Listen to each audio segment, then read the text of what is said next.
कल्ला मस्ती धमाल झाला दंगा खुशाल झाली घंटा आता मधली सुट्टी घोरातून ये समोर दडलेले एक पोर पाहिजे तयास मधली सुट्टी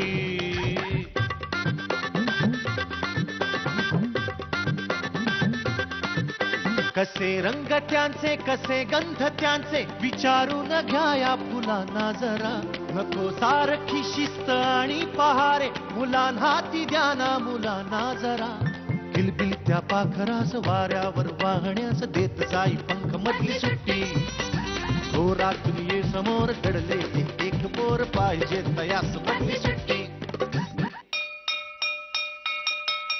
मधली सुट्टी. नमस्कार. आजच्या मधली सुट्टीमध्ये मी सलील कुलकर्णी तुमच्या सगळ्यांचं अत्यंत मनापासून स्वागत करतो. आपण वेगवेगळ्या प्रदेशातल्या वेगवेगळ्या प्रकारच्या शाळा बघतोय, अनुभवतोय. काही शाळांची मैदानं खूप मोठी असतात, काही शाळांच्या मागे भले मोठे डोंगर असतात, काही शाळांच्या भल्या मोठ्या इमारती असतात. पण एखाद्या शाळेच्या आवारात जेव्हा नारळी पोफळीची झाडं असतात, काजूची झाडं असतात, आंब्याची बाग असते, तर तुम्हाला कळलंच असेल आज आपण आलोय कोकणात. आज मी तुम्हाला घेऊन आलोय ह भ प आ बा सावंत माध्यमिक विद्यालय नायशी, तालुका चिपळूण, जिल्हा रत्नागिरी.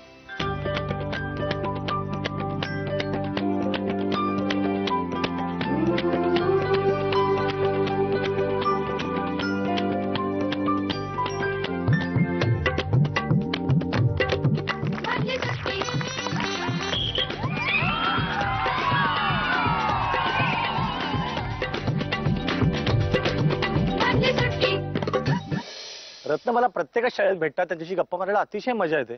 पण या शाळेमधले रत्न खास असणार याची मला खात्री आहे. कारण त्याच्यातला एक रत्न, एक माजी विद्यार्थी आमच्या मधली सुट्टीच्या टीम मध्ये, मधली सुट्टीचा छायादिग्दर्शक श्री नितीन घाग. Thank you sir. आणि आता माझ्याबरोबर या शाळेतला एक हुशार चुणचुणीत मुलगा, याचं नाव आहे प्रणित सुर्वे. कसा आहेस तू प्रणित? मी छान आहे, मजेत आहे. Very good. कितवीत आहेस तू? 8वीत. आणि तू इथे तुझी नायशी मध्ये शाळा आहे, तू राहतोस कुठे? कासे. कासेमध्ये? हो. किती दूर आहे इकडनं? 6 किलोमीटर. 6 किलोमीटर? हो. कसं येतोस मग रोज? सायकल आहे. ग्रुप करून येता का एक एकटं येता? हो, ग्रुप करून येतो आम्ही. किती लोक येतात एकत्र? 15-20 जण आम्ही जेमतेम येतो. तुला खरं सांग, इथे अगदी तुझ्या शाळेच्या शेजारी घर असतं ते आवडलं असतं का लांब आहे ते आवडतं? लांब आहे ते आवडलंय मला. का रे? कारण येता जाताना आम्हाला खूप मजा करायला मिळते. असं कधी झालंय का रे की तुम्ही निघालात एक ग्रुप आणि इतकी मजा यायला लागली की असं वाटलं की नको शाळेत पोहोचायला? होय वाटतं, पण काय करणार, आता मुलं तर म्हणतात शाळेत जायचं, मग शाळेत जायला लागतं. बाकीची मुलं म्हणतात का? हो. तुला काय वाटतं पर्सनली? एकदम छान मजा वाटली की वाटतं शाळेत नको, आता आपण घरी इथंच राहूया आणि खूप मजा करूया, नंतर मग घरी जाऊया. पिकनिक करूया एक दिवसाची हो. आणि परत घरी. काय होणार आहेस मोठेपणी? पोलीस. का रे एवढं साटकन पोलीस उत्तर आलं? कारण आपल्या देशापुढचा गुन्हेगारी हा सर्वात मोठा प्रश्न आहे. मी ज्या प्रांतात पोलीस म्हणून नेमलो जाईन त्या प्रांतात तरी मी गुन्हेगारी अजिबात वाढू देणार नाही. पण तू पोलीस होऊन तुला असं नाही वाटत की इथेच यावं आणि लोकांना मदत करावी? हो, असं पण वाटतं, पण आता काय करणार, आपल्या हातात तसं नाही ते. कारण इथे मी खूप लोकांशी गप्पा मारल्या तेव्हा मला असं कळलं की इथली सगळी तरुण मुलं शहराकडे जातात. हो. इथे राहतात ते सगळे ज्येष्ठ नागरिकच राहतात कोकणातल्या अनेक भागामध्ये. हो. याचा काय धोका वाटतो तुला? हो वाटतो ना, आपल्या समाजाला त्याचा धोका आहे. कारण आता त्यांचं पण तिकडे जाणं अगदी योग्य आहे, कारण गावाकडे आपल्याला व्यवसाय काय करू शकत नाही, पुन्हा आपल्याला पैसा तर पोटापाण्यासाठी पैसा तर हवाय, म्हणून शहरात तशा सोयी असतात, म्हणून गावाकडे काय नसतं, म्हणून ते शहरात जाण्याचा मार्ग त्याने निवडतात. ते तुला पोलीस होऊन तू समजा एका वेगळ्या प्रांतात तुझी बदली झाली, तुझ्या गावातली कासेमधली सगळ्यात कुठली गोष्ट तू मिस करशील? कुठल्या गोष्टीची सगळ्यात जास्त आठवण येईल? कासेगावात म्हणजे असं कधी वेळ कंटाळा आला की असेच एकटे फिरायला जाणे, खूप सहज सायकल वरून धमाल करणे. आणि शाळेतली कुठली गोष्ट आठवेल सगळ्यात? शाळेतील मित्रांची आठवण येईल खूप. हा, आता तुझ्या चेहऱ्यात इतका असं दिसलं की बापरे मी कसा होईल माझं लांब गेल्यावर, हो ना? शाळेची हीच मजा आहे की इयत्ता 8वीतल्या या प्रणित पासून ते वयवर्ष 70 सगळ्यांनाच आपल्या शाळेतल्या आठवणी काढल्यावर चेहऱ्यावर असे वेगळे भाव येतात. आणि म्हणूनच शाळेच्या आठवणी आणि मधली सुट्टी मला स्वतःला प्रिय वाटते आणि तुम्हालाही वाटते. आणि आता माझ्याबरोबर एक माझी गुणी मैत्रिणी, जिचं नाव आहे हर्षदा आणेराव. कशी आहेस तू हर्षदा? मजेत आहे. मजेत? हो. कितवीत आहेस? 10वीला. आता परीक्षेचं दडपण आलंय तुला? थोडस. हो. काय प्लॅन आहे पुढे? मला डॉक्टर व्हायचंय. बापरे, म्हणजे भरपूर मार्क तुला मिळायला लागणार. हो. हो ना? कुठल्या शहरात जाऊन डॉक्टरी शिकायला आवडेल का? मुंबई. मुंबईला? पण मुंबईला शिकले तरी दवाखाना गावातच, का ग? कारण गावात जास्त दवाखाने नसतात आणि त्याची कमतरता असते आणि शहरात सगळं असतं सोयी असतात आणि गावातल्या लोकांना पटकन उपचार होत नाहीत म्हणून गावातच. तू असं कधी बघितलंयस की गावात डॉक्टर नसल्यामुळे उपचार मिळाले नाही असं? माझं स्वतःच उदाहरण आहे की माझ्या पप्पांना डॉक्टर न मिळाल्यामुळे तसं झालं. काय झालं होतं? कावीळ झाली होती त्यांना, पण उपचार नंतर झाल्यामुळे. म्हणजे उशिरा समजलं. हो म्हणून तुला असं वाटतं डॉक्टर हो. खूप चांगला उद्देश आहे तुझा की सगळ्यांपर्यंत ट्रीटमेंट पोहोचणं. कधी झालं हे? तू कितवीत असताना? मला कळत नव्हतं तेव्हा. इतकी छोटी होतीस? हो आईने सांगितलं? हो. आई काय करते आता? आई शाळेत, मराठी शाळेत लहान मुलांना जे पोषण आहार मिळतो ना तिथे जेवण करते. अरे वा, मस्त. इतक्या मुलांना खायला घालणं म्हणजे आई तुझं किती पुण्याचं काम करते. हो सगळे आईची पुण्य तुझ्या बरोबर असणार. मग डॉक्टर होणं काय अवघड नाही. हो. मी पण डॉक्टर झालो त्या आईच्या पुण्यामुळेच झालो. तू पण होशील. थँक्यू. तुझं एक अजून 10 वर्षानंतर हर्षदा जेव्हा तुला दिसते, काय स्वप्न आहेत तुझी की 10 वर्षानंतर माझ्याकडे हे असायला पाहिजे, हे असायला पाहिजे? एक दवाखाना आणि लोकांना म्हणजे मदतीचा हात देण्यासाठी तेवढं उपलब्धता साहित्यांची. Very good. मला खूप छान वाटलं हे उत्तर. कारण 10 वर्षानंतर माझा बंगला पाहिजे, माझी गाडी पाहिजे असं काही उत्तर नाही. तर माझा दवाखाना आणि सामग्री एवढंच उत्तर आलं म्हणजे ही नक्की चांगली डॉक्टर होईल. कारण तिला डॉक्टर होण्यासाठी डॉक्टर व्हायचंय, गाडी येण्यासाठी नाही. म्हणून तू खूप छान डॉक्टर होशील. All the best. थँक्यू. त्या शाळेतला एक हिरो माझ्याबरोबर आहे. याचं नाव आहे अभिषेक घाटगे. कसा आहेस मित्र तू? बरं आहे. तुला सगळ्यात कुठली गोष्ट आवडते रे एकूणच आयुष्यात, की ही गोष्ट करताना मी सगळ्यात खुश असतो? क्रिकेट खेळताना. हा, हो. तुला क्रिकेटर व्हायचंय? क्रिकेटर भरपूर काय काय व्हायचं वाटतं, पण एअर चीफ मार्शल व्हायचं आहे मला. दुसरा काय ऑप्शन वाटतो? मग क्रिकेटर. तिसरा? इंजिनिअरिंग. चौथा? अण्णा हजारे होणार जनतेच्या भल्यासाठी. काय जनतेसाठी काय करणार? काय प्रॉब्लेम आहे जनतेला? आता खूप महागाई वाढते, त्यामुळे गरीब जनतेला खायला आता अन्न पण भेटत नाही. त्यामुळे अण्णा हजारे उपोषण करणार जनतेच्या भल्यासाठी. पण उपोषण वगैरे करू नकोस तू. मला असं वाटतं तू एवढा हिरो आहेस. काय वाटतं तुला? आता देशासाठी काहीतरी करायचं आहे मला. मी देशासाठी असं प्रत्येक राष्ट्राचं गाणं पण म्हणून दाखवतो. दाखव बरं. Punjab for fighting, Bengal for writing, Rajasthan for history, Maharashtra for victory, Haryana for milk, Mysore for silk, Himachal Pradesh for apple pie, Gujarat for textile, Goa for tides, Chennai for sea, Assam for tea, Jammu and Kashmir for beauty, Karnataka for duty, Delhi for metro, Mumbai for petrol, my whole India for ample. Konkan for हापूस आंबा. हा. सिद्धेश तू कितवीत आहेस? 7वीत. 7वीत. कुठे राहतोस आणि तू? आम्ही इथे कळंबुशीत राहतो. कुठे? कळंबुशी. कळंबुशी. किती छोटी छोटी गाव आहेत रे इथे. तुझ्या आसपास कुठली गाव आहेत रे? मला जरा नाव सांग. आमच्या इथे वडेरू, कळंबुशी, पुरे, नायशी आणि कोकरे अशी गाव आहेत भरपूर. बापरे, किती बारीक बारीक नाव आहेत रे. ही लक्षात ठेवायचं म्हणजे भूगोलाचा अभ्यास पहिल्यापासून करायला लागेल मला बहुतेक सगळा. हो. तू काय होणार आहेस मोठेपणी? मी इंजिनियर होणार आहे. हो. आणि काय करणार? नोकरी का व्यवसाय? नोकरी करणार. नोकरी का? नंतर मग स्वतःचा व्यवसाय उभा करणार. कुठे पण? इथेच गावीच. का रे? कारण मला माझ्या गावाचा विकास करायचा आहे. कसला इंजिनियर होणार आहेस तू? मी सिव्हिल इंजिनियर होणार आहे. मोठी बिल्डिंग बांधणार इथे. हां. आई बाबा काय करतात रे? माझी आई म्हणजे घरीच काम करते आणि बाबा एसटीत कंडक्टर आहेत. अरे वा. कुठे जातात रे तिथं युजली? ते पुण्याच्या साईडला का मुंबईच्या साईड? मुंबई. तू इंजिनियर झालास, काय गिफ्ट देशील रे पहिली आई बाबांना? मी पहिल्यांदा त्यांना एक मोठा बंगला बांधून देणार आहे. हा. हो. का रे? कारण आमचं घर असं म्हणजे एवढं पण मोठं नाही आहे, छोटंच घर आहे. त्यामुळे आणि आमचा परिवार खूप मोठा आहे त्याच्यामुळे. गर्दी होते. सगळ्यात आवडता क्रिकेटर कोण? माझा सगळ्यात आवडता क्रिकेटर महेंद्रसिंग धोनी. सगळ्यात आवडता मराठी हिरो? लक्ष्मीकांत बेर्डे. लक्षात, युअर स्टील गोइंग स्ट्रॉंग. किती छान गोष्ट आहे. आणि हिंदी हिरो? सलमान खान. आणि हिरोईन हिंदी? कटरीना कैफ. तुला ह्या सगळ्यांपैकी जर कोणातरी एका बरोबर जेवायला जायचं, तुला कुपन मिळालं एका स्कीम मधनं, कोणाबरोबर जेवायला जाशील? मी लक्ष्मीकांत बेर्डेवरच जेवायला जाईन. क्या बात आहे. मला असं वाटतं ना की ही एखाद्या कलाकाराला मिळालेली पावती आहे की स्वर्गवासी होऊन इतकी वर्ष झाल्यानंतर एक शाळेतला मुलगा म्हणतो की जर मला संधी मिळाली तर मी लक्ष्मीकांत बेर्डेंबरोबर जेवायला जाईन. अजूनही चित्रपट बघताना टीव्हीवर जी धमाल येते मग तो अशी बनवा बनवी असू दे किंवा कुठलाही चित्रपट असू दे, एक एक सीनची जी धमाल येते. तर या निमित्ताने पुन्हा एकदा लक्षा हॅट्स ऑफ आणि तुला खूप खूप शुभेच्छा. मस्त इंजिनियर हो आणि आई बाबांना मोठा बंगला बांधून दे. ओके. आणि आता माझ्याबरोबर 10वीतली एक गुणी विद्यार्थी, तिचं नाव आहे प्रतीक्षा घाग. कशी आहेस तू प्रतीक्षा? मी बरी आहे. बरी आहेस ना? हो. अभ्यास छान चाललाय ना 10वीचा? कुठे राहतेस तू ग? नाईशी गावामध्ये. नाहीशी गावातच राहतेस? मग चालतच येतात शाळेत? हो. कुठला विषय आवडतो तो 10वीत? इंग्रजी. हो. हो. अरे वा. मग पुढे जाऊन तू काय भाषेमध्ये काय करणार आहेस का, काय इंजिनिअरिंग करणार आहेस का, काय करणार? नाही, मला वकील व्हायचंय. वकील व्हायचंय? हं.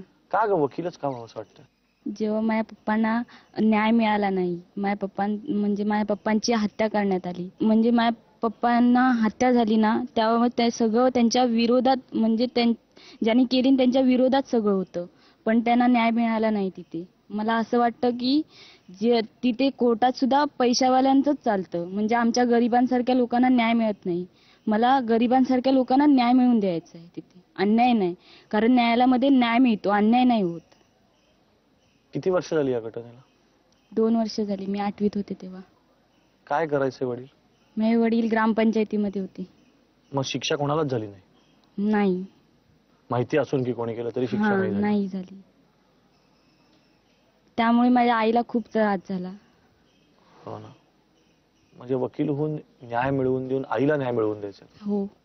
मला असं वाटतं इतक्या लहानपणी असं बघायला मिळणं हे आयुष्याचा खूप गडद काळा रंग दाखवणारा प्रसंग असतो. याच्यातून पुन्हा प्रकाशाकडे यायला खूप वेळ लागेल प्रतीक्षाला, पण ती येईल मला खात्री आहे. तू येशील मला खूप खात्री वाटते. कारण तू आत्ता जरी तुझ्या हसण्यामध्ये पण कुठेतरी खूप गांभीर्य आहे, पण अजून एक 8-10 वर्षांनी तू खूप यशस्वी वकील होशील. आणि तू जेव्हा आईला नमस्कार करून आणि वडिलांच्या फोटोला नमस्कार करून तुझ्या पहिल्या केसला जाशील, तेव्हा वकील झालेली प्रतीक्षा बघायला आम्हाला सगळ्यांना खूप छान वाटेल. आणि मला खूप अभिमान वाटेल की या प्रतीक्षाशी मी मधली सुट्टीत गप्पा मारल्या. तुला खूप शुभेच्छा. मला ना तुमचं एक गाणं ऐकायचंय. कुठलं गाणं ऐकायचं? कोणतंही. तुला कुठलं आवडेल? दमलेल्या बाबा. का ग दमलेल्या बाबाची ऐकायचं? मला ते आवडतं. त्याच्यामध्ये सगळं सांगितलं की आपण विसरलं नाही पाहिजे आपल्या आई वडिलांना. आटपाट नगरात गर्दी होती भारी, घामाघूम राजा करी लोकलची वारी. रोज सकाळी राजा निघताना बोले, गोष्ट सांगायचे काल राहुनी गेले. जमलेच नाही काली येणे मला जरी, आज परी येणार मी वेळेवर घरी. स्वप्नातल्या गावामध्ये मारू मग फेरी, खऱ्या खुऱ्या परीसाठी गोष्टीतली परी. बांधीन मी थकलेल्या हातांचा झुला, दमलेल्या बाबाची या कहाणी तुला. ना, ना, ना, ना, ना, ना, ना, ना. तुम्हाला गोष्टी ऐकायला आवडतात? कोण तुम्हाला सगळ्यात जास्त गोष्ट सांगते? चांगली गोष्ट तुम्हाला कोणाची वाटते शाळेमध्ये? पाटील सर. हो. कुठल्या कुठल्या प्रकारच्या गोष्टी सांगतात का? म्हणजे पुराणातल्या का आत्ताच्या का युरोपातल्या का कोकणातल्या? सर्व प्रकारच्या. मी तुम्हाला आज एकदम एक वेगळी गोष्ट सांगणार आहे. आणि तुम्हाला जशा पाटील सरांच्या गोष्टी आवडतात तसं मला खात्री आहे की कुलकर्णी सरांच्या पण गोष्टी आवडतील. कारण मी खूप मनापासून धन्यवाद देतो. कारण छोटी मुलं आणि मोठे प्रेक्षक सगळ्यांनीच गोष्टींना इतकी छान दाद दिली आहे किंवा प्रतिसाद दिलाय. म्हणून आज एक अगदी वेगळी गोष्ट सांगतो. एकदा 2 राजांमध्ये खूप मोठं युद्ध होतं. त्याच्यातला एक जो दुष्ट राजा असतो तो अचानक हल्ला करतो दुसऱ्या राजाच्या राज्यावर. त्या राजाला हरवतो, त्याला मारतो आणि त्याचे 2 राजकन्या असतात छोट्या छोट्या. त्या दोघींना घेऊन एका निर्जन बेटावर कैदेत ठेवतो आणि एका राक्षसाला पहाऱ्याला ठेवतो. दोघींना आता आशा सोडून देतात आयुष्याची. आता काय करणार? ते निर्जन बेटावर दोघींना आपल्याला आणून टाकलं. तुमच्याकडेच असतात 14-15 वर्षाचे. काय करावं काय करावं? दोघी जणी शेवटी काय करतात? देवाची उपासना करतात की आम्हाला प्रसन्न हो, काहीतरी मार्ग दाखव. खूप जेव्हा दोघी मिळून तप करतात तेव्हा दोघींना देव प्रसन्न होतो आणि सांगतो की एक राजकुमार इथे येईल, तो तुमच्यापैकी एकीला सोडवेल. आणि देव अंतर्धान पावतो, म्हणजे अदृश्य होतो. या दोघी जणींच्यात विचार सुरू होता, आता काय होईल? नेमकं असतं काय? जी थोरली असते ना ती दिसायला खूप सामान्य असते, बिचारी हुशार असते पण एकदम सामान्य असते. धाकटी जी असते तिच्यापेक्षा 1 वर्ष लहान ती अतिशय सुंदर, निळ्या डोळ्यांची, कुरळ्या केसांची.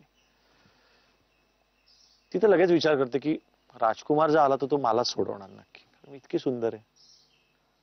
आणि थोरली पण म्हणते बरोबर आहे, धाकटीला सोडवणार राजकुमार, मला कशाला सोडवेल. हिला घेऊन जाऊन हा बहुतेक त्याच्या राज्यामध्ये हिला राणीच करेल स्वतःची. ती बिचारी हिरमुसते. 15 दिवस जातात, 1 महिना जातो, राजकुमार काही येत नाही. मग धाकटी असते ती तयारी सुरू करते की आपण काय काय करून राजकुमार आपल्याकडे बोलवू शकू. मग ती छान बाग सजवते, छान कपडे घालून, छान दागिने, सगळी तयारी तिची तिथे चालू असते. थोरली म्हणते मला असं काही करून उपयोग नाही, कारण मी कितीही जरी दागिने घातले, किती जरी नटले, तरी मी हिच्यापेक्षा चांगली दिसूच शकत नाही. काय करूया. तिला दिसत असतं की इकडे एक मोठी भिंत आहे, त्याच्या पलीकडे पळून जायचा रस्ता असू शकतो. तिकडनं आपल्याला कुठेतरी एखादी होडी, एखादी बोट कोणीतरी देईल. ती काय करते, रोज ना जेवढी जमेल तेवढी भिंत फोडते, परत बसून राहते. काही दिवस जातात, काही महिने जातात, राजकुमार काही येत नाही. धाकटी आपली तयारी बसली की राजकुमार येणार आणि मला घेऊन जाणार. थोरली बरीच भिंत खणत खणत खणत खणत ती भिंत पूर्ण तोडून पुढे जाते. तिकडे बघते तर पाणी. ती म्हणते अरे बापरे, एवढी आपण भिंत फोडली, आता इथे एक मोठा खडक आहे, त्याच्या पलीकडे पाणीच आहे, त्यामुळे कोण आणायला येणार कोणास ठाऊक. ती म्हणते जाऊ दे, नाहीतरी काही करण्यासारखं नाहीच आहे मला दुसरं, मी काय करू शकते. तर हा खडक आहे तो पण फोडते मी. ती एकटी बिचारी रोज थोडा थोडा खडक फोडते. काही महिन्यानंतर तो खडक पूर्ण फुटतो आणि एकदम आश्चर्य, त्या खडकातून तो राजकुमार बाहेर येतो.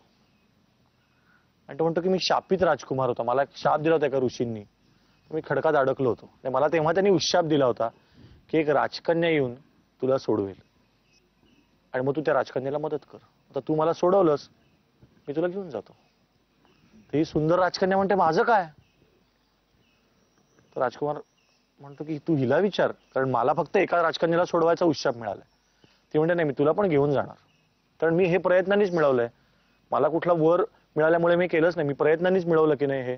चल, प्रयत्नाने मी तुला पण घेऊन जाते. आणि प्रयत्नांनी ते दोघी त्या बेटावरून सुटतात आणि राजकुमार त्या थोरलीशी लग्न करतो. आता ही गोष्ट इथपर्यंत संपल्यानंतर या गोष्टीमधनं मला काय मिळालं ते मी तुम्हाला सांगतो. की काही जण खूप हुशार असतात, काही जण खूप सुंदर असतात, काही जण खूप ताकदवान असतात, आणि त्यांना असं वाटतं की मला काय, मी सुंदरच आहे. किंवा एखादा खूप हुशार मुलगा असतो, तो समजतो की मला काय अभ्यास करायची गरज नाही. पण एखादा माणूस असतो की तो थोडासा कमी असतो कदाचित, पण त्याला हे माहिती असतं की आपल्याला काय करायला पाहिजेत, प्रयत्न करायला पाहिजेत, कष्ट करायला पाहिजे. आणि कदाचित तो कष्ट करणारच पुढे जातो, कारण तो कुठल्याही भ्रमात राहत नाही, तो कशावर अवलंबून राहत नाही. दुसऱ्यावर अवलंबून राहिलं किंवा स्वतःच्याही कुठल्या तरी एकाच गोष्टीवर अवलंबून राहिलं.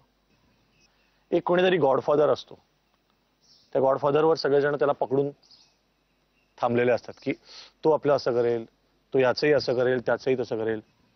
तो गॉडफादरच बुडला तर सगळी बोटच बुडते. पण जेव्हा आपण स्वतःवर फक्त अवलंबून असतो, स्वतःच्या प्रयत्नांवर, आपल्याला कोणीच बुडवू शकत नाही. तर तुम्ही मला हे सांगायला पाहिजे की ह्या गोष्टीतनं तुम्हाला तुमच्या आयुष्यातली रोजची काही घटना आठवली का? की कधी कधी असं असतं ना की आपल्याला, आपण आधी फार हिरमुसून जातो की मला जमणारच नाही, पण आपण प्रयत्न करतो आणि आपल्याला ती मिळते. याच्या विषयात आपल्याला बोलायचं आहे. किंवा असंही होतं की उलट पण, की आपण धरून चालतो की शी मी हुशार आहे, मला येईलच, आणि आपला ऐतवेळी जमत नाही. या दोन्ही विषयांवर आता तुम्ही इतके हुशार मुलात, तुम्ही बोला. तुम्ही एखाद्या विषयात खूप कच्चे होतात, पण तुम्ही प्रयत्न केले आणि तो विषय तुम्हाला वर्गातल्या हुशार मुलापेक्षा जास्त जमला. झालंय?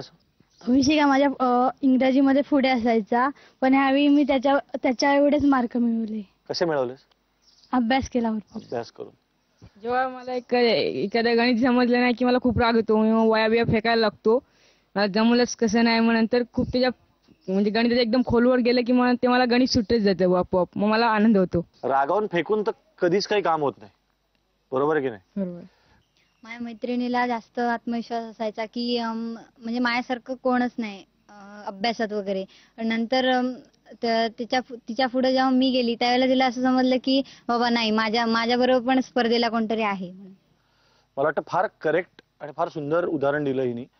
तुम्हाला मी एक गंमत सांगतो. एकदा मी आपले अमिताभ बच्चन आहेत ना, त्यांच्याकडनं एक त्यांच्या कार्यक्रमाला मी गेलो होतो, त्यांनी इतकी सुंदर गोष्ट सांगितली होती त्यांच्या वडिलांची. फार मोठे कवी होते त्यांचे वडील, त्यांचं नाव होतं हरिवंशराय बच्चन. त्या हरिवंशराय बच्चन होते ते इतके मोठे कवी, विचारवंत होते. तर अमिताभ बच्चन एकदा त्या इलाहाबादच्या त्याच्या घरी शूटिंगच्या सुट्टीमध्ये गेला होता. त्यांनी सांगितलं की बेटा मुझे एक काम है, वो एक बड़ा सा पत्थर है पीछे, बहुत बड़ा पत्थर है, तो मला घरी आणायचा आहे आपल्या अंगणात, त्याच्यावर मला काहीतरी काम करायचंय. तर अमिताभ बच्चनने काय सांगितलं की हा आणू ना आपण, कधीतरी आणू. आणि तो परत शूटिंगला गेला. तो जेव्हा 6 महिन्यांनी आला त्यांनी काय बघितलं, तो दगड त्यांच्या अंगणात होता. त्यांनी जाऊन विचारलं वडिलांना की हा दगड इथे आला कसा. त्यामुळे 6 महिने होते ना, मी रोज फिरायला गेलो की थोडा ढकलायचो, 6 महिन्यात इथे आला एवढा मोठा दगड. एका माणसाने रोज थोडा ढकलून इथे आणला. अवलंबून नाही राहिलं की 15 लोक कधी येतील, मग ते सगळे मिळून ढकलतील, किंवा ट्रक येईल मग ढकलेल. हो की नाही, आपल्याला आपला प्रयत्न करायला लागतो. कारण काय होतं मित्रांनो की आपण अनेकदा सुंदरता किंवा शक्ती किंवा बुद्धी याच्यावर फार जास्त अवलंबून राहतो. आणि मग पंचायत येते जेव्हा एखादा अवघड प्रश्न समोर येतो, तेव्हा घोकमपट्टी किंवा नुसतं सुंदर चेहरा काम करत नाही. काम सुंदर केलं की सुंदर दिसायला लागतो. म्हणून मला नेहमी असं वाटतं की सगळ्यात सुंदर दिसणाऱ्या महिला म्हणजे कोण, तर जेव्हा लता मंगेशकर गातात, मदर तेरेसा जेव्हा एखाद्या लहान मुलाला कडेवर घेतात, तेव्हा त्या जितक्या सुंदर दिसतात. विवेकानंदांचा फोटो, शिवाजी महाराजांचा फोटो किंवा स्वातंत्र्यवीर सावरकरांचा फोटो जितका सुंदर दिसतो, तितकं सुंदर कोणी दिसत.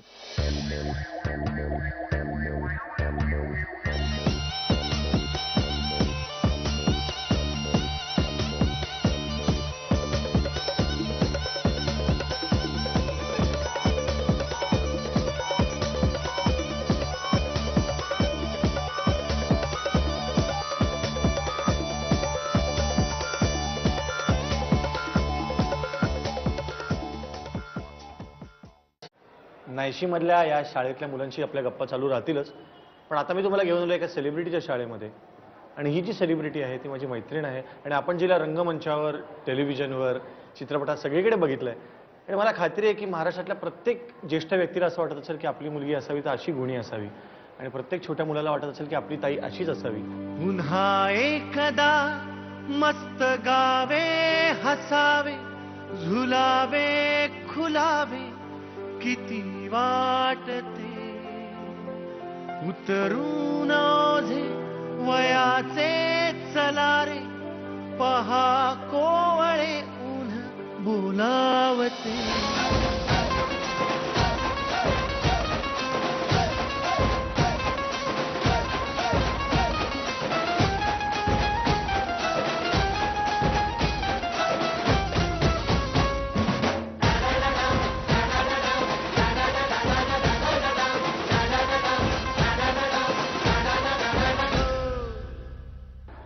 हाय, मजेत.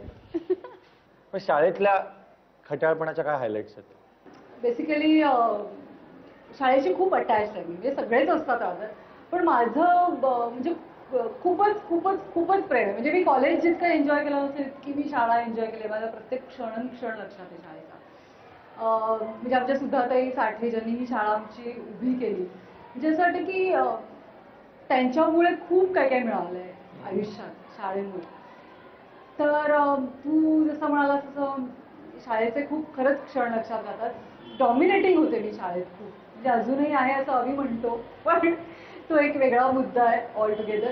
म्हणजे 1ली पासून 9वी पर्यंत एकतर मी मॉनिटर होते शाळेत. म्हणजे दरवर्षी मी सिलेक्ट व्हायचे मॉनिटर म्हणून. आणि मला आठवतं ना की 1ली ते 4थीच्या अगदी असं जेव्हा आपलं कोवळं मन असतं तेव्हा बाईंनी केलेले संस्कार आपल्या मनावर असतात. मग आम्हाला बाईंनी सांगितलेलं असायचं की वंदे मातरम आणि जनगण मन हे कधीही कुठेही सुरू झाला तरी जिथे आहात तिथे उभं राहायचं. ओके. आणि ते असं खूप आज्ञाधारकपणे पाळलं जायचं. आणि मी कधी समजा मी बरं शाळेच्या अगदीच पाठी एक चाळ होती, त्या चाळीत मी राहायचे. म्हणजे असं आई मला खिडकीतनं डबा वगैरे द्यायची. म्हणजे आमच्या खिडकीतनं शाळेच्या खिडकीत इतकी जवळ होती शाळा. मध्ये फक्त छोटूसा रस्ता होता. तर समजा कधीतरी गावालाच गेले, गावावर न्यायला एक दिवस उशीर झाला आणि एक दिवस मी शाळेत गेले नाही, पण मी तिथे आहे एरियात. आणि प्रार्थनेच्या वेळेला समजा मी रस्त्यावरनं जाते आणि मला माझा वर्ग दिसायचा. त्या वर्गात मला समजा दिसलं की अरे वैभव देशमुख किंवा अतुल हा नाचतोय जनगणमन चालू असताना किंवा वंदे मातरम, तर मला जाम राग येतो. बरं मी रस्त्यावर अशी उभी असायचे ताट बघत त्यांच्याकडे. दुसऱ्या दिवशी ते मेले म्हणजे हा इमिजिएट. म्हणजे काल तुला सांगितलं होतं ना, बाईंनी सांगितलंय ना आपल्याला की जनगणमनाला आपण व्यवस्थित उभं राहायचं, हाताची मूठ अशी करून वगैरे. तुम्ही नाचत का आणि फटके पडायचे त्याला. मला वाटतं की ज्या स्ट्रिक्ट मॉनिटरच्या हाताखाली इतकी मुकी जनता भरडली गेली, त्या जनतेला मी बोलवतो आणि त्यांना त्यांच्या खूप आठवणी असतात की हिने मला असं केलंय. खूपच असते. म्हणजे मी तर मुलांना धबाधब मारायचे धरून, म्हणजे जाम राग यायचा मला. कोणी मस्ती केली की वगैरे असे गुद्दे घालायचे पाठीत मुलांच्या. आणि मुलांचं आणि मुलींचं तसं वाकडं असेल. आता कदाचित ते आपापल्या मुलांना सांगत असतील की ही जी इतकी गोड दिसते तुम्हाला टीव्हीवर नाही, मला मारायची. आपण बोलूच त्यांना. मला तर खूप जास्त उत्सुकता वाटते. मला कमालाची वाटते की इतकी स्ट्रिक्ट मॉनिटर असूनही तुझ्याविषयी सांगायला इतकी लोक आली, इतके मित्र इतक्या वर्षांचे साठलेले आहेत ना. हा, असे असू शकतो. तर मला एकूण आणि इथे 2 ग्रुप्स आहेत. म्हणजे मला खूप छान वाटतं, एक वर्गातले सगळे आणि तुझ्या नाटकातला ग्रुप हाही आला. त्यामुळे दोन्ही किस्से ऐकायला मिळणार आहेत.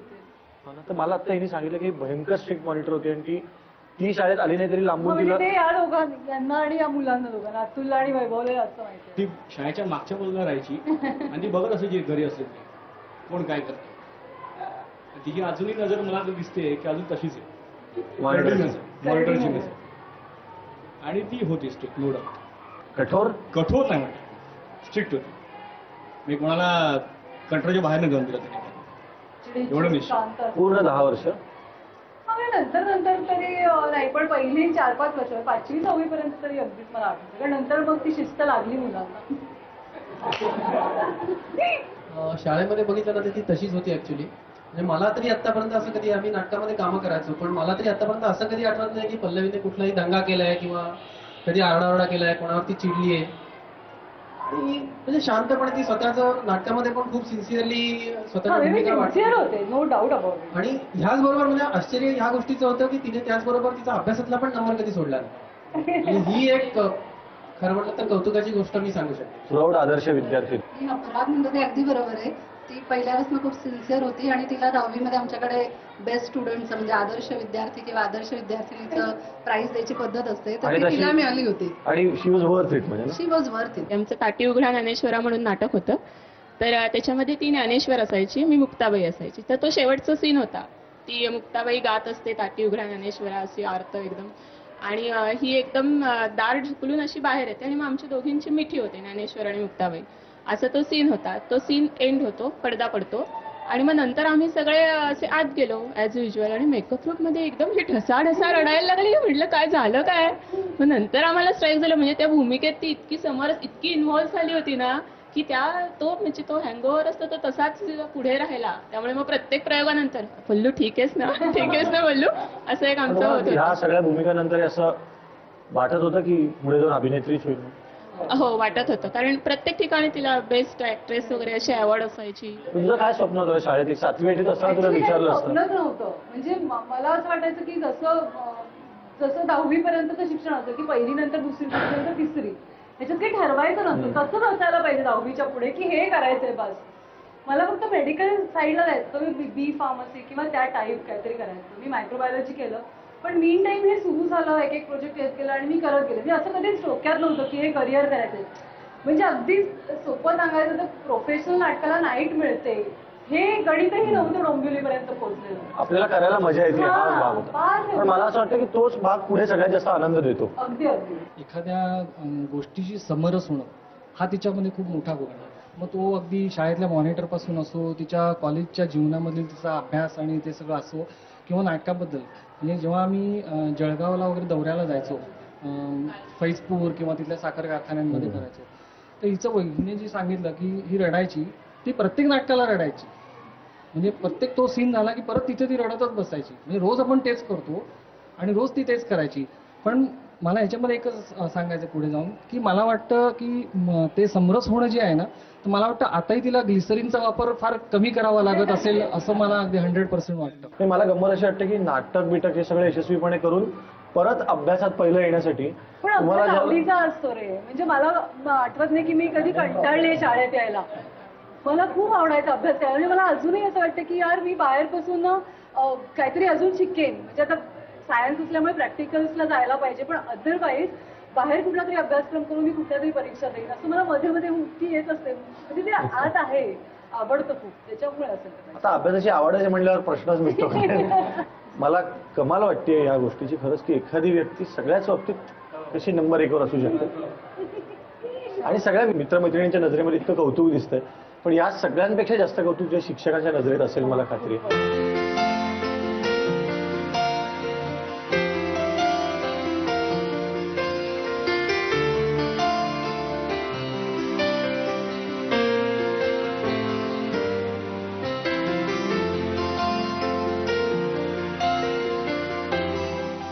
खूप मनापासून स्वागत तुमचं सर बाई मल्ली सुट्टीमध्ये, आणि खूप छान वाटलं तुझ्या चेहऱ्यावर सरप्राईज बघून, सरांना बघून, कारण ते खूप लांबून तुझ्यासाठी आलेत, आज जळगावून ते आलेत. ऍक्च्युली घाणेकर सरांमुळे, काळेबाईंमुळे मी आता ह्या फील्डमध्ये जी आहे आणि मी जी घडले माणूस म्हणून ती आपटेबाईंमुळे, कारण ते आमच्या क्लास टीचर होते 8वी ते 10वी. पण ह्या फील्डमध्ये मी जी आहे ती सरांनी मला पहिली सोपानाची भूमिका दिली आणि शाळेतल्या ज्या मगाशी इतक्या ऍक्टिव्हिटीज आपण बोलल्या त्या काळेबाईंमुळे घडल्या. त्यामुळे या 3 त्रयीमुळे मी इकडे आहे आज. सर, तुमच्याकडनं ऐकायला खूप आवडेल की आज इतकी छान छान भूमिका करणारी ही मुलगी शाळेमध्ये असताना तुम्हाला आठवते का, आणि शाळेतल्या काय काय आठवणी आहेत? त्यावेळी एक ग्रुपच असा चांगला सुंदर जमला होता शाळेमध्ये. एक तर साठेबाई जेव्हा होत्या त्या साठेबाईंनी सगळ्यांना पुढे आणून हा इथे स्थापनच करावं लागली, संस्था स्थापन केली डोंबिवलीमध्ये लहान मुलांची. मग लहान मुलांची संस्था स्थापन केल्यानंतर मग शाळेतलेच मुलं विद्यार्थी घेऊन आम्ही नाटक बसवायला बालनाट्य सुरू केलं. स्पर्धेला जायला लागलो.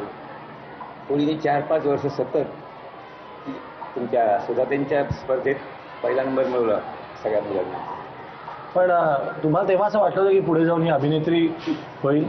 तिच्या आईला वाटत नव्हतं, पण मला वाटत होतं, म्हणून ती पाठ सोडली नाही. तिची आई म्हणजे काय शिकवते दगडाला या तुम्ही, रोज हेच म्हणायची. पण मी सोडली नाही शिकायची. मला कल्पना होती की नक्की काहीतरी घडलं. क्या बात, वा वा वा. आणि म्हणूनच मी तिच्या पाठीने लागून शेवटी तिच्या पाठीने उभं राहिलो. वा. पंचीकरांकडे येताना सुद्धा मी पंचीकरांना सांगितलं तर तुम्ही मी सांगतो म्हणून घेऊ नका, तिच्याकडे काही गुण असेल तर घ्या, नाही तर घेऊ नका. वा. खरं तर पल्लवीची शाळा म्हणजे पल्लवीचा शाळा हा वीक पॉईंट असं मला वाटतं. शाळा म्हटलीच की तिच्या डोळ्यामध्ये पाणी असतं आणि तिच्याही आम्हाला खूप आठवणी आहेत. पहिल्यांदा ती शाळेमध्ये तिचं एक वैशिष्ट्य होतं, म्हणजे शाळेमध्ये जे फलक लेखन असतं तर दररोज पहिल्या तासाला ती लवकर येऊन फळ्यावरती सगळं जे काही सुविचार किंवा जे काही चांगलं वाङ्मय ते सगळं ती फळ्यावरती लिहित होती. आणि ह्याचं कारण म्हणजे तिचं अक्षर पण छान होतं आणि पहिल्यापासूनच अगदी कामाची आवड. त्यानंतर बालनाट्याच्या माध्यमातून पल्लवीला मी अतिशय जवळून ओळखते, कारण वेगवेगळ्या भूमिका आणि बालनाट्य ज्या स्पर्धा होत्या, आता अटक मटक मुलून, त्याच्यानंतर सुधाताई करमरकरांची लिटिल थिएटर, आमची कला संस्कार, या सगळीकडे आपण तिला घेऊन जात होतो स्पर्धेला आणि सगळीकडे तिला अभिनयाची पारितोषिकं मिळत होती. आणि इव्हन म्हणजे तुम्हाला कल्पना असेल नसेल मला माहिती नाही, पण ती डान्स पण खूप छान करायची. आणि इथे जेव्हा लायन्स क्लबच्या स्पर्धा असायच्या नृत्याच्या, तेव्हा मंगळागौर आम्ही बसवली ती आणि एक शेतकरी नृत्य, त्याच्यामध्ये तिला वैयक्तिक अभिनयाचं त्या नृत्यामध्ये पारितोषिक देखील तिला मिळालेलं होतं. आणि बालनाट्यात इथे जिमखाना आता स्पर्धा घेते आणि पूर्वी लायन्स क्लब घ्यायची, तर बालनाट्य स्पर्धेमध्ये अभिनयाची पारितोषिकं जे ती इथं असेपर्यंत तिला पहिलं पारितोषिक कधीही सोडलेलं नव्हतं. आणि असं म्हणतात की कलाकारांनी त्या भूमिकेपासून लगेच अलिप्त व्हावं असं म्हणतात, पण पल्लवी तशी नाहीये. तिचा एक छोटासा अनुभव सांगते की हुतात्मा नाटक सरांचं, तर ते आपण बसवलेलं होतं आणि स्वातंत्र्य सैनिकाचा रोल होता आणि शेवटी स्वातंत्र्य सैनिक तो त्याचं स्वगत म्हणतो आणि कोसळतो आणि त्याच्यानंतर ती जी काही इतकी रडायची की विंगेच्या बाहेर आमच्या कुलकर्णी मॅडम म्हणून आहेत मुख्याध्यापिका जोशी मॅडम, त्या तिला विंगेमध्ये सांभाळायला तयारच असायच्या की आता भरपूर रडणार, म्हणजे त्या भूमिकेतला ती बाहेरच पडू शकत नव्हती. आणि म्हणजे हे तिला पुढे कदाचित त्रासदायक झाला असेल, कारण अलिप्त व्हावं असं म्हणतात लगेच कलाकारांना, पण ती तशी नाही, ती भूमिका जगणारीच आहे पल्लवी. असंख्य आठवणी आहेत तिच्या विशिष्ट नाटकाच्या आहेत आणि पहिल्यापासून जी डाऊन टू अर्थ आहे ती आत्ता सुद्धा आहे. पल्लवी आदर्श विद्यार्थिनी हे तर आपल्याला माहिती आहे. 10वी पर्यंत आदर्श उत्तम मार्क, नेहमी प्रथम क्रमांक, हे तिचं वैशिष्ट्य. म्हणजे इतक्या ठिकाणी ती सहभागी असायची. आता यांनी सांगितलं नाट्यक्षेत्रामध्ये, नृत्यक्षेत्रामध्ये प्रत्येक ठिकाणी ती जायची आणि ती कुठेही गेली तरी ती अभ्यास करायची. हे खूप महत्वाचं होतं. कधीही पहिला नंबर तिने सोडला नाही. म्हणजे पल्लवी माझ्या लक्षात राहते ते अरे नंबर पहिला कुणाचा, पल्लवीचाच असणार आहे असंच होतं. म्हणजे इतकं सगळं करून ती अभ्यासामध्ये कुठेही मागे पडली नाही आणि तिच्या पालकांनी पण तिला खूपच चांगलं म्हणजे मार्गदर्शन केलं होतं, सहकार्य केलं होतं, दुसऱ्याला मदत करण्याची तयारी अतिशय अर्जवी आणि नम्र अशी पल्लवी आहे. तर हे खरंच खूप मला वाटतं शाळेतल्या मुलांना सगळ्यांना शिकण्यासारखं आहे की प्रत्येक गोष्टीवर तुटून तुम्ही पडलात त्या क्षणाला तुम्ही सगळीकडे टॉपला जाऊ शकता. या सगळ्या सुंदर दिवसातला एक दिवस तुला जर परत दिला परीने येऊन आमची जादूची काळजी, कुठला दिवस मागशील शाळेतला की हा दिवस मला जसा तसा जगायला परत आवडेल? शाळेतला कुठलाही दिवस मला चालेल, पण तो शाळेतला असायला हवा. म्हणजे अगदी शिशु वर्गापासून ते 10वी पर्यंतचा कुठलाही दिवस, फक्त सेंड ऑफ सोडून. वा वा वा, क्या बात आहे. मला असं वाटतं की हे तुझं उत्तर तुझ्याविषयी बोलताना सरांच्या आणि बाईंच्या डोळ्यात आलेलं पाणी यापेक्षा दुसरं मधली सुट्टीत काही सुंदर असू शकत नाही. तर अशीच आदर्श विद्यार्थिनी या शाळेला परत मिळेल की नाही माहिती नाही, पण सगळ्या शाळेमध्ये अशी एक विद्यार्थिनी असते आणि ती पुढे जाऊन मधली सुट्टीत यावी इतकी मोठी व्हावी असं मी सगळ्या शाळेंना सगळ्या मुलांना शुभेच्छा देतो. Thank you very much. एखाद्या शाळेसाठी सगळ्यात भाग्याची घटना म्हणजे त्या शाळेचे माजी विद्यार्थी त्या शाळेचे संचालक म्हणून कामाला येणं, आणि विद्यार्थ्यांसाठी सगळ्यात ही गोड गोष्ट आहे की आपल्यालाच आपल्या शाळेत संचालक म्हणून जाता यावं, आणि हे या शाळेमध्ये घडलंय. अनेक माजी विद्यार्थी ते संचालक म्हणून आज काम करतात. याचे अध्यक्षही याचे माजी विद्यार्थी आहेत. मी त्यांच्यापासून सुरुवात करतो की त्यांना मुळात का वाटलं की आपल्या शाळेत पुन्हा एकदा संचालक मंडळात जावं. ज्या वेळेला मी शाळेत होतो त्यावेळेला पासूनच असं मला वाटायचं की ह्या शाळेत मी एकदा तरी अध्यक्षस्थान किंवा संचालक पद असं भूषवावं, म्हणजे माझं ते स्वप्नच होतं. आणि ह्या शाळेसाठी काही नाही काहीतरी आपल्या शाळेसाठी आपण करावं. पण मग आज संचालक मंडळात तुमच्या वर्गातलं कोणी आहे का? नाही, माझ्या वर्गातलं नाही, सिनियर ज्युनियर असं सिनियर आहेत, बरेचसे सिनियर आहेत. आपण कोणाशी तरी बोलूया. संजयजी कदम सिनियर आहेत. आज खरंच ह्या परिसरातील या सर्व या पंचक्रोशीतील सर्व ग्रामस्थांच्या दृष्टीने आणि आम्हा सर्व माजी विद्यार्थ्यांच्या दृष्टीने आज भाग्याचा दिवस आहे की एवढ्याशा छोट्याशा या परिसरातील ह्या छोट्या शाळेमध्ये आज आपणासारख्या एक ज्येष्ठ संगीतकार आज ह्या आमच्या शाळेमध्ये येऊन आज ह्या कार्यक्रम आहे आईत आम्हाला पाहायला मिळतोय, आम्हाला अनुभवायला मिळतोय. आणि आज त्याहून भाग्याचा दिवस म्हणजे जो माझा वर्गमित्र ज्याच्याबरोबर आम्ही खेळलो बागवलो या शाळेमध्ये ह्याच बेंचवरती आम्ही एकाच ठिकाणी बसलो, तो माझा मित्र नितीन घाग आज खूप मोठा झालेला पाहायला मिळतोय. उंचीने आणि सर्वच गोष्टी लहान असलेला हा नितीन आज डोंगरवाडा मोठा झालेला पाहायला आज खरोखर अभिमान वाटतो. शाळेत गंमत म्हणून परत येणं हे सगळेच जण करतात, जाताना आपल्या आपल्या मुलांना दाखवणं की ही माझी शाळा होती. या पलीकडे जाऊन शाळेच्या आत जाऊन शाळेच्या कामकाजामध्ये लक्ष घालावं असं का वाटलं? या शाळेतून जेव्हा बाहेर पडलो त्या या शाळेतली कौलं, या शाळेतले बेंच हे सगळं आमच्या नजरेसमोर होतं. आणि शहरात गेल्यानंतर शहरातली शाळा, तिथलं शिक्षण, तिथलं परिसर हे काही अंशी तरी आपल्या ह्या शाळेमध्ये आणावं हे आमचं स्वप्न होतं. आणि तेच पूर्ण करण्यासाठी आम्हाला इथे संचालक म्हणून येणं आवश्यक होतं. शिकता सर्वजण, पण बाहेर गेल्यानंतर परत आपल्या शाळेकडे, त्या शाळेच्या प्रगतीकडे किती जण पाठी वळून बघतात हे मला माहित नाही. म्हणूनच मला विचारावं वाटलं, कारण आता तुमचे वर्ग शिक्षक होते, आता मुख्याध्यापक आहेत. आपण त्यांच्याशी बोलूया की एक खूप चांगली गोष्ट की गेले सातत्याने 4-5 वर्ष शाळेच्या 10वीचा निकाल हा 100% लागतोय. 100% मुलं पास होतात. याच्यासाठी वेगळे प्रयत्न केले जातात की इथल्या वाड्यांमध्ये जाऊन तुम्ही मुद्दामून त्यांच्या अभ्यासाचं महत्व आणि कुठलाही क्लास न लावता ही सगळी मुलं इतकी मार्क मिळवतात.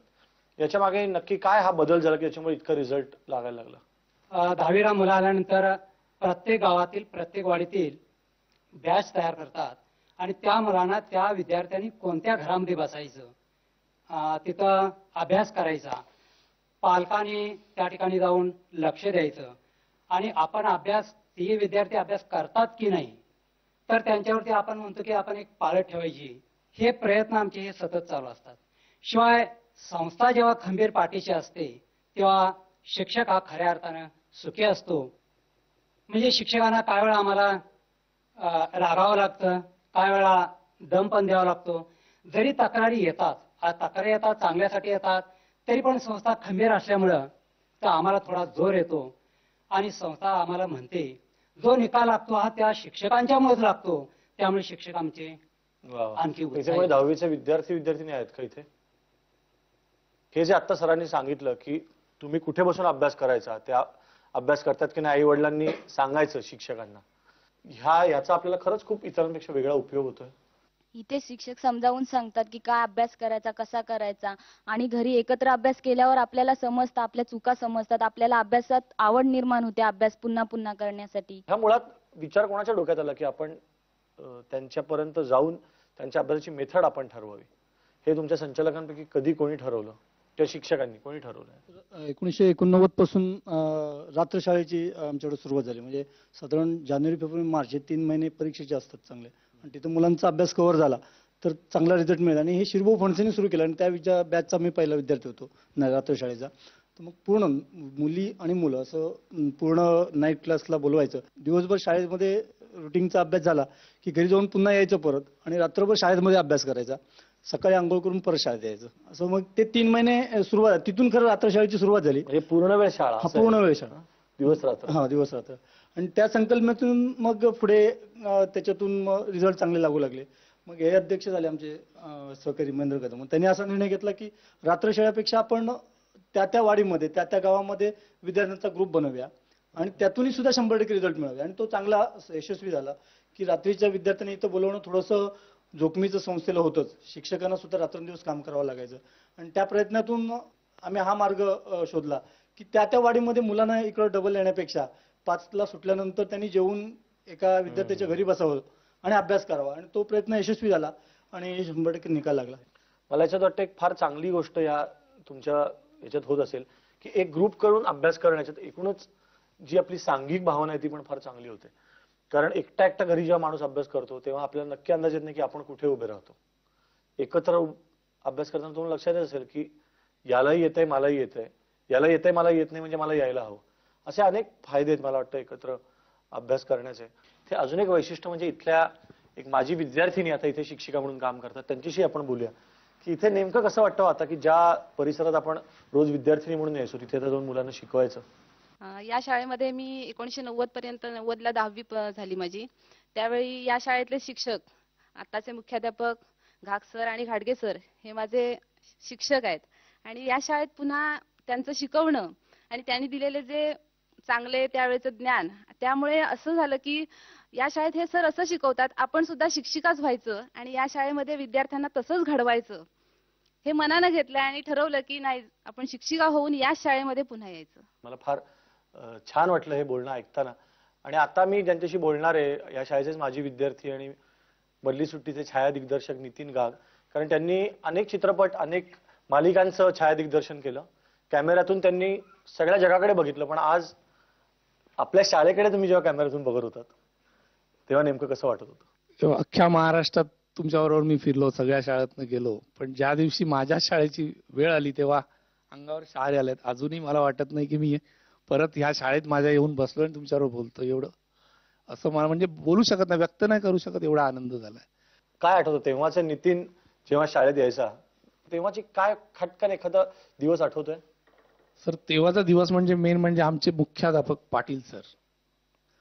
म्हणजे ते असं एक व्यक्तिमत्व होतं की ह्या आम्ही 3 गावातली मुलं त्यांच्यासमोर जाताना पण म्हणजे ते जर रस्त्याने जाताना दिसले तरी आम्ही लपायचो, एवढी त्यांची दहशत होती. म्हणजे ते अशा तऱ्हेने त्यांनी शिकवलं आम्हाला, जे आमच्या मनामध्ये किंवा जे आमचे जे विचारसरणी अशी आहे की शाळेसाठी काहीतरी करावं आणि ह्या मातीतून आम्ही आलोय ही त्यांनी आम्हाला जाणीव करून दिली की तू या मातीतला आहेस. कुठेही गेलास, जगाच्या पाठीवर कुठे गेलास तरी शाळेला किंवा गावाला विसरू नकोस. ही त्यांची जी शिकवण होती ना, म्हणजे खूप मारलंय पण त्यांनी, आम्ही दंगामस्ती करायचो, पण त्या एक व्यक्तिमत्वाचं मला आत्ता खूप आठवण आली की पाटील सर त्यांनी ही शाळा उभारली. त्यामुळे जी इच्छाशक्ती मनामध्ये निर्माण झाली, आणि तुमच्या मनामध्ये इच्छाशक्ती असेल तर काही करू शकतो माणूस. क्या बात आहे. आणि इथे आल्यामुळे जे आता मला वाटतं म्हणजे मी व्यक्त नाही करू शकत, एवढं छान वाटतंय आणि मन भरून. आम्हाला पण छान वाटलं की एक शाळेचा माजी विद्यार्थी इतकं भरभरून शाळेविषयी बोलतोय. माजी विद्यार्थ्यांनी संचालक म्हणून काम सुरू केल्यानंतर वेगवेगळे उपक्रम केले, आता 100% निकाल शाळेचा लागलाय. मला असं वाटतं शाळेचं आपण सगळ्यांनी अभिनंदन करायला पाहिजे, कारण शाळेचा वेळ संपल्यानंतर मुलांच्या घरापर्यंत पोहोचून त्यांच्या अभ्यासाची काळजी घेणं हे जर शिक्षकांनी केलं तर क्लास आणि मग गाईड्स या सगळ्या गोष्टी कधीच मागे पडतील. एक विद्यार्थिनी, माझी विद्यार्थिनी जेव्हा शिक्षिका म्हणून एक विद्यार्थ्याला उभं करायचं ठरवते तेव्हा आपल्या सगळ्याच महाराष्ट्रातल्या शाळांचं भविष्य खूप उज्ज्वल आहे असं समजायला हरकत नाही. बदली सुट्टीच्या निमित्ताने इतक्या शहरात गेलो, इतक्या छोट्या छोट्या गावांमध्ये गेलो, प्रत्येक शाळेची आपापली वैशिष्ट्य होती, शाळांमधले फरक होते. फरक मला जाणवले, तसे तुम्हालाही जाणवले असतील. आम्हाला लिहून पाठवा की या चकचकीत शहरी शाळा, खूप जुन्या शाळा, नवीन शाळा आणि ग्रामीण शाळा, छोट्या छोट्या जिल्हा परिषदेच्या शाळा त्याच्यामध्ये तुम्हाला काय फरक जाणवला तो फरक लिहून पाठवा. तोच या वेळेचा होमवर्क. छोट्या छोट्या शाळा आणि खूप भव्य शाळा, जुन्या शाळेच्या मध्ये काय फरक जाणवला लिहून पाठवा आमच्या या पत्त्यावर. मधली सुट्टी 135 continental building, doctor Annie Besant road, Worli, Mumbai 400018. मधली सुट्टी @ZNetwork.com, झी मराठी @ZNetwork.com.